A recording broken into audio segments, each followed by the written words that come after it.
I would say betrayal. Like, just a line that nobody is supposed to cross. It is a guilt a father feels when he can't protect his child, in this case his son, from a pastor now accused of molesting that boy. But Reverend Ted Butler was more than just a pastor to the boy and the boy's father. 24-hour News 8's Ken Kolker spoke tonight with the young victim's father. We're not identifying him to protect his child's identity.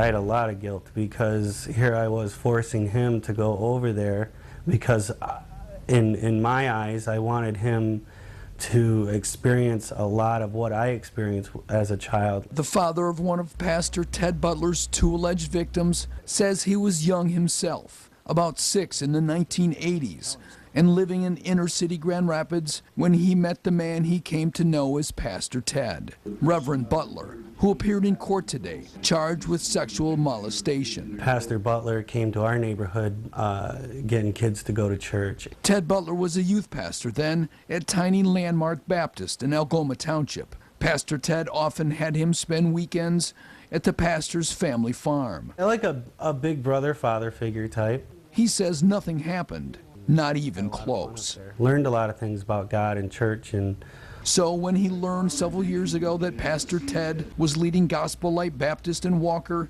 he and his family started attending. Sporadically, Pastor Ted started picking up his 2 sons, then 5 and 7, often on Saturdays, so they could spend the night and go to church the next day. The pastor had a family of his own, including young sons. I wanted to get the boys involved with the church, my 2 oldest, because it's good to have God in your life. At first, the father said the boys slept in separate rooms at the pastor's Ottawa County home. Then the youngest got his older brother to share a bed with him. Last spring, though, the boy's father was stunned by his youngest son's reaction when Pastor Ted stopped to pick him up. He started crying. His older brother, as it turns out, he says, his protection was spending the night with a friend. Why would he cry to go? I thought he was going a little too far. The boy, who had turned 10 last year, told his father's girlfriend. It allegedly happened in 2005 when the boy was 5. He told her that Pastor Ted had been touching him at night. He then told his father. It was not a one-time only thing. No. It happened more than once. It would have been easier, he says, for his son to keep the secret. No police interviews, no courtrooms, no questions.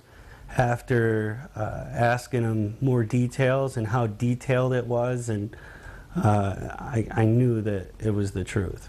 Then he learned that police had tracked down a second alleged victim, a man now 30, who says he was as young as 3 when Butler molested him, as many as 50 to 60 times over about 8 years. So maybe the bravery of my 10-year-old gave the guy who's 30 now the bravery to come forward also. The boy's father says he's not surprised that church members are supporting the pastor, who is in court today. God knows the truth, and everybody will pretty soon. The father says that his son, a 5th grader, has had trouble sleeping at night, is struggling in school, and is undergoing counseling.